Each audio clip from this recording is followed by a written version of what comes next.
Now let's talk about the top two small forwards in the class of 2011, Michael Gilchrist and Nash. We broke it down to scoring, rebounding, defense, athleticism, intangibles. Let's start with scoring. Paul, who do you like?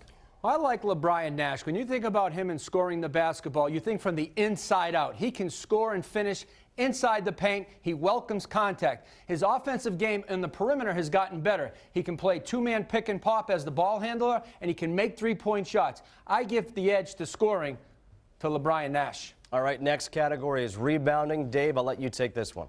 Yeah, for me, when it comes to rebounding, Michael Gilchrist almost has an unhealthy way he goes about it. He gives himself up on every play. He contorts himself. He gets himself into the paint. A good offensive rebounder. He goes up with two hands. He's not afraid to go up in crowds. When you talk about rebounding, I think Michael Gilchrist gives you much more consistent effort and a bigger number. So I think we go right there with Michael Gilchrist. All right, talking about defense, Paul, before you said Michael Gilchrist affects the game 17 feet and in. He defends a lot of different players. He does, and he likes to defend. Michael Gilchrist enjoys defending, and he's a committed defender. On the ball, he's not going to let his man get to the basket. Off the ball, he's going to come from the weak side, block it, take the charge. He's going to sacrifice his body for the good of the team.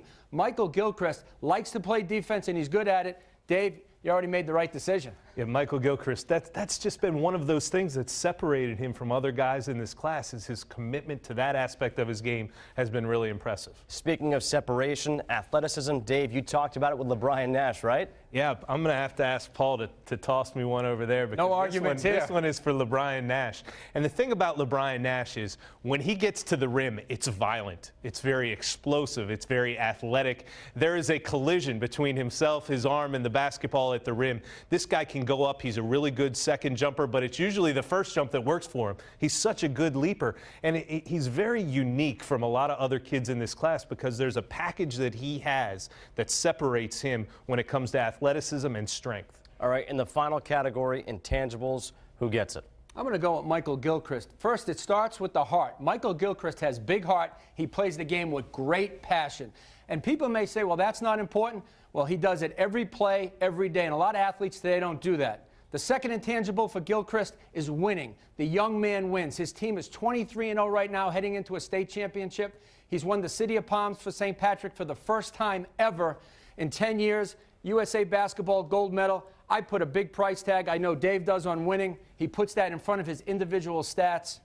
Yeah, and you know what's something about Michael Gilchrist that we rarely get to talk about? He was on a St. Pat's team last year with Kyrie Irving. And here's a situation where a guy is playing number 2 to Kyrie Irving's number 1. Even though his hype and the attention that he's received at a young age has been so great, he's been able to be the leading man. He's been able to be the George Clooney and the best supporting actor. I just think intangibles, there may not be another guy in this class that has his. He can be Batman or he can be Robin. He can be either one. Well, this is what we know. This guy was number 1 coming in. This guy was number 2. It stays 1, 2, 3 versus 2. We got it right this week.